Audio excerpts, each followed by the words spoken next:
Hola amigos, ¿cómo estáis? Espero que muy bien. Os hemos echado mucho de menos. Hoy voy a hablaros brevemente de un pintor nacido en 1910 en Murcia, que desde su adolescencia sabía que iba a ser pintor. ¿Cómo lo supieron Picasso cuando pintó a los 12 años esta preciosa casa en el campo? Joan Miró y Salvador Dalí, que también crearon estos paisajes a la edad de 12. Me refiero a Ramón Gaya, un inclaudicable pájaro solitario, como él mismo definió a Velázquez, y que a través de su narrativa, poesía y pinturas canalizó la intemporalidad del arte.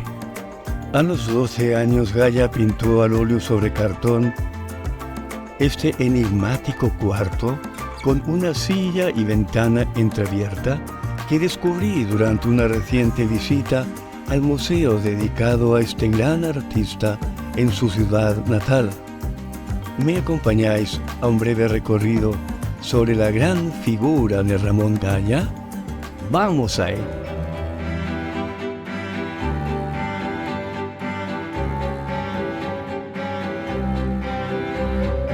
El triunfo llegó rápidamente para Gaya cuando expuso su obra en París con tan solo 18 años. Sin embargo, en lugar de regodearse en la gloria del éxito, eligió un camino diferente, un camino definido por su perfección única del arte, ajeno a las corrientes de moda y a los circuitos comerciales de las galerías de arte. La guerra civil trajo una inmensa tragedia personal a Gaya.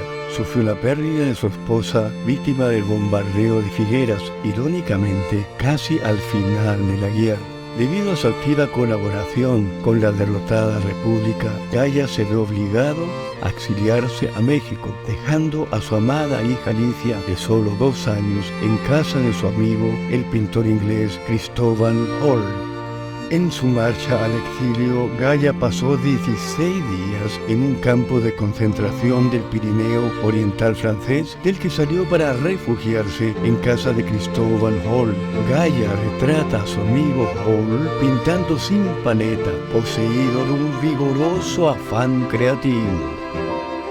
Gaya vivió una vida solitaria.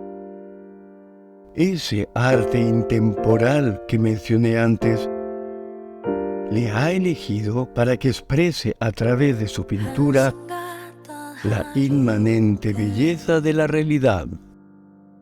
Para Gaya, el arte era una actividad plenamente humana. Algunos pensamos que su pincel lo transforma en sencilla belleza, como se aprecia en sus paisajes. Gaya tuvo pocos pero selectos amigos que le admiraban por su inconformista y penetrante inteligencia crítica.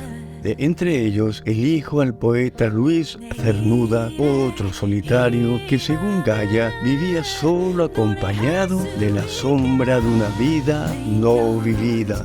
En Luis Cernuda en la playa, nuestro pintor da forma delicadamente a las melancólicas reflexiones de su amigo poeta en la playa. En un retrato íntimo y emotivo se fusiona la apacible pero estrecha amistad que une a Gaya y Cernuda con la pureza de una playa solitaria.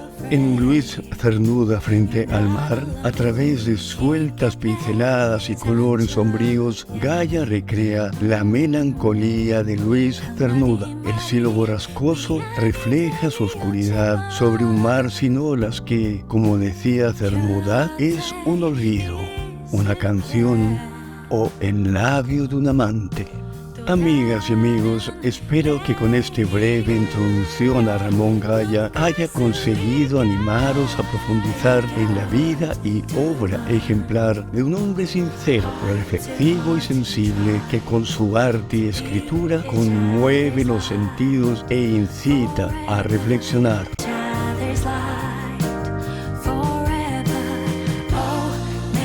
Hasta pronto y pásenlo bien.